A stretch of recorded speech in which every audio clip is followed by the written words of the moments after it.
بسم اللہ الرحمن الرحیم۔ حضرت داؤد علیہ السلام کی قوم بندر کیوں بنی؟ کیا آج کے بندر حضرت داؤد علیہ السلام کی قوم میں سے ہیں؟ ناظرین، تمام انبیاء کرام کی طرف حضرت داؤد علیہ السلام کو بھی اللہ نے بنی اسرائیل قوم کا نبی بنا کر بھیجا تاکہ اس قوم کی رہبری و رہنمائی کریں۔ حضرت داؤد علیہ السلام اور ان کی قوم سمندر کے کنارے ایلا نامی ایک بستی میں رہا کرتے تھے۔ ان کی تعداد تقریباً 70,000 کے قریب تھی۔ یہ قوم بڑی ہی خوشحال تھی اور اللہ پاک کی بہت زیادہ فرما بردار تھی۔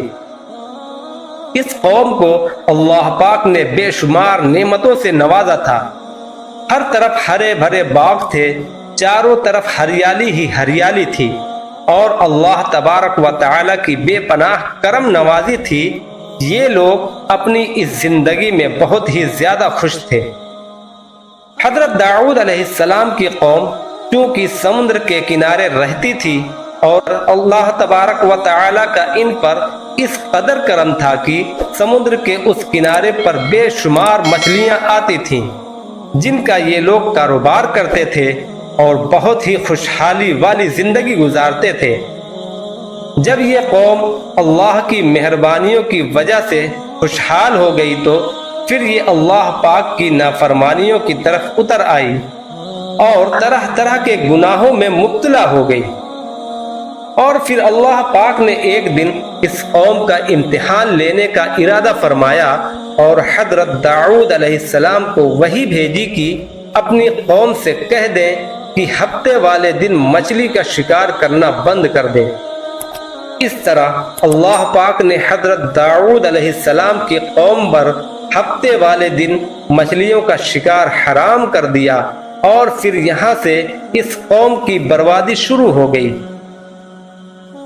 حضرت داؤد علیہ السلام نے اپنی قوم کو بتایا کہ اللہ پاک نے ہفتے والے دن مچھلیوں کے شکار کو حرام قرار دے دیا ہے، تو وہ لوگ بہت ہی زیادہ پریشان ہو گئے اور ساری قوم سر جوڑ کر بیٹھ گئی، کیونکہ ہفتے کا دن ہی وہ دن تھا جس میں مچھلیاں بہت ہی زیادہ تعداد میں آتی تھیں اور خود بخود کنارے پر آ جاتی تھیں، اور باقی دنوں میں بہت ہی کم یعنی کہ نہ ہونے کے برابر ہی مچھلیاں پکڑی جاتی تھیں۔ اس قوم کا گزر بسر چونکہ مچھلیوں کے شکار پر تھا، اس وجہ سے اللہ تعالیٰ کا یہ حکم سن کر یہ قوم پریشان ہو گئی۔ یہ لوگ اس بات سے بے خبر تھے کہ یہ صرف اللہ کی طرف سے ایک امتحان اور ان کی آزمائش ہے۔ پھر شیطان نے ایک دن ان کے دلوں میں وسوسہ ڈالا کہ سمندر سے نالیاں نکال کر خشکی میں بڑے بڑے حوض بنا لیے جائیں۔ جب ہفتے والے دن مچھلیاں آئیں گی تو وہ ان نالیوں میں سے ہوتے ہوئے بڑے بڑے حوض میں آ جائے گی، اور اس طرح پھر ان نالیوں کا منہ بند کر دیا جائے، اور پھر اگلے دن یعنی اتوار والے دن ان کو پکڑ لیا جائے۔ شیطان نے اس قوم کے لوگوں کو برگلایا کہ اس طرح ہم ہفتے والے دن شکار سے بھی بچ جائیں گے اور مچھلیاں بھی ہمارے ہاتھ آ جائیں گی۔ بہت سے لوگوں کو یہ وسوسہ اچھا لگا اور انہوں نے ایسا ہی کرنا شروع کر دیا، اور انہوں نے سمندر سے چھوٹی چھوٹی نالیاں نکالنی شروع کر دیں، جس کے ذریعے زیادہ مقدار میں مچھلیاں ان حوضوں میں آنا شروع ہو گئیں۔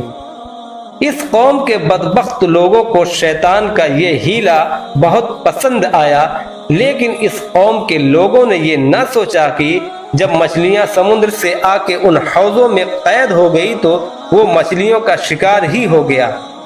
اس لیے یہ شکار بھی ہفتے والے دن ہی قرار پایا جو کہ اللہ پاک نے حرام قرار دیا تھا۔ اس موقع پر یہودیوں کے 3 گروہ ہو گئے۔ کچھ لوگ ایسے تھے جو شکار کے اس ہیلے سے منع کرتے تھے اور ناراض ہو کر شکار سے باز رہے، اور کچھ لوگ اس کام کو دل سے برا جان کر خاموش رہے اور انہوں نے شکار نہیں کیا، لیکن دوسروں کو منع بھی نہیں کرتے تھے اور نصیحت کرنے والوں سے یہ کہتے تھے کہ تم لوگ ایسی قوم کو نصیحت کر رہے ہو جنہیں اللہ تبارک و تعالی ان قریب ہلاک کرنے والا ہے اور ان پر اپنا دردناک عذاب نازل فرمانے والا ہے۔ اور اس قوم کے کچھ لوگ ایسے تھے جو سرکش اور نافرمان تھے، جنہوں نے اللہ تعالی کے حکم کی اعلانیہ مخالفت کی اور شیطان کی ہیلے بازی کو مان کر ہفتے والے دن بھی شکار کرنے لگے۔ یہ لوگ اللہ پاک کے حکم کی کھلم کھلا مخالفت کرتے اور ہفتے والے دن مچھلیوں کا شکار کر کے ان کو کھایا کرتے اور ان کو بیچا کرتے تھے۔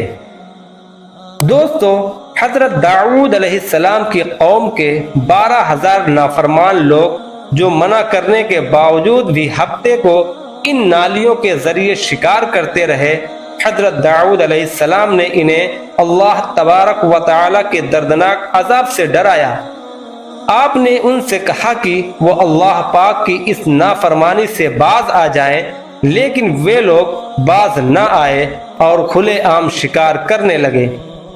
چنانچہ وہ لوگ جو اس بات کو برا جانتے تھے، ان لوگوں نے اپنے اور ان نافرمانوں کے درمیان ایک دیوار کھڑی کر دی، جس کے ایک طرف وہ 12,000 نافرمان لوگ رہتے تھے اور دوسری طرف وہ لوگ تھے جو شکار سے باز رہے۔ حضرت داؤد علیہ السلام نے اپنی اس قوم کے نافرمانوں کو بار بار سمجھایا، لیکن یہ لوگ اپنی نافرمانی سے باز نہ آئے اور اسی طرح اللہ تبارک و تعالی کے حکم کی نافرمانی کرتے رہے اور شکار کرتے رہے۔ پھر ایک دن حضرت داؤد علیہ السلام نے غصے میں آ کر شکار کرنے والوں پر لعنت فرما دی۔ اس کا اثر یہ ہوا کہ ایک دن خطا کاروں میں سے کوئی بھی اپنے گھر سے باہر نہ نکلا۔ یہ منظر دیکھ کر کچھ لوگ ان کی دیواروں پر چڑھ گئے تاکہ معلوم ہو سکے کہ وہ لوگ کس حال میں ہیں۔ جب ان لوگوں نے ان نافرمانوں کو دیکھا تو وہ سبھی بندر کی شکل میں بدل چکے تھے۔ اللہ پاک نے ان لوگوں کو ان کی نافرمانی کی وجہ سے ان پر دردناک عذاب نازل فرمایا۔ پھر ان لوگوں کو بندر کی شکل میں بدل دیا۔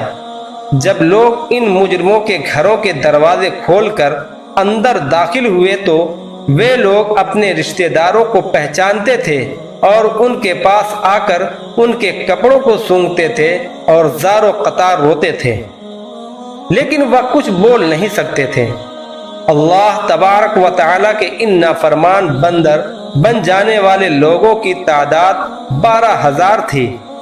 ان 12,000 لوگوں نے اللہ تبارک و تعالیٰ کی نافرمانی کی اور اللہ تبارک و تعالیٰ نے ان کو بندر بنا دیا۔ سورہ بقرہ میں اللہ تبارک و تعالیٰ ارشاد فرماتے ہیں، اور بے شک ضرور تمہیں معلوم ہے تم میں سے وہ جنہوں نے ہفتے میں سرکشی کی اور ہم نے ان سے فرمایا کہ ہو جاؤ بندر دھتکارے ہوئے۔ اس طرح حضرت داؤد علیہ السلام کی قوم کے 12,000 نافرمان لوگ بندر بن گئے۔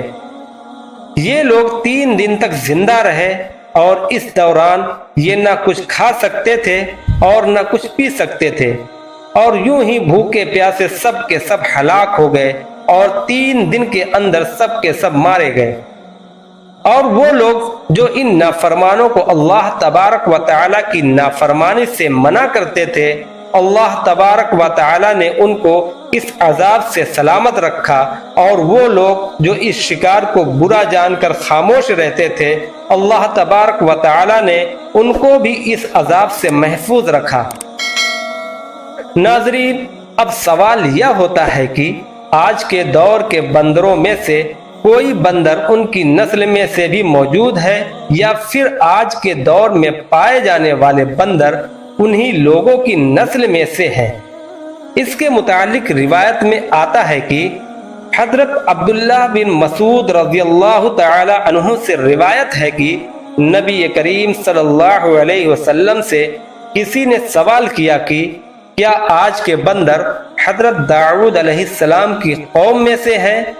تو حضور نبی کریم صلی اللہ علیہ وسلم نے فرمایا کہ اللہ تبارک و تعالی جس قوم پر عذاب بھیجتا ہے یا ان کی شکلوں کو بگاڑ دیتا ہے، تو یہ عذاب صرف انہی پر ہوتا ہے جن پر وہ عذاب نازل ہوا تھا، اور اس کے بعد اللہ تبارک و تعالی ان لوگوں کو ہلاک کر دیتا ہے اور ان کی آگے نسل نہیں بڑھتی۔ اس لیے یہ بات غلط ہے کہ آج کے بندروں میں بھی حضرت داؤد علیہ السلام کی قوم کے لوگ شامل ہیں۔ ایسا کچھ بھی نہیں ہے۔ وہ لوگ صرف اور صرف 3 دن تک زندہ رہے اور پھر سب کے سب ہلاک ہو گئے، اور اللہ تبارک و تعالی نے اس قوم کے نافرمانوں کو صفائے ہستی سے مٹا دیا۔ ناظرین، یہ تھی حضرت داؤد علیہ السلام کی قوم کا بندر بننے کا واقعہ۔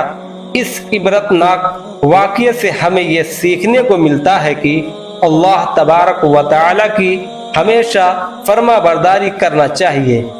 اللہ تبارک و تعالی ہم سب کو دین کے راستے پر چلنے کی توفیق عطا فرمائے۔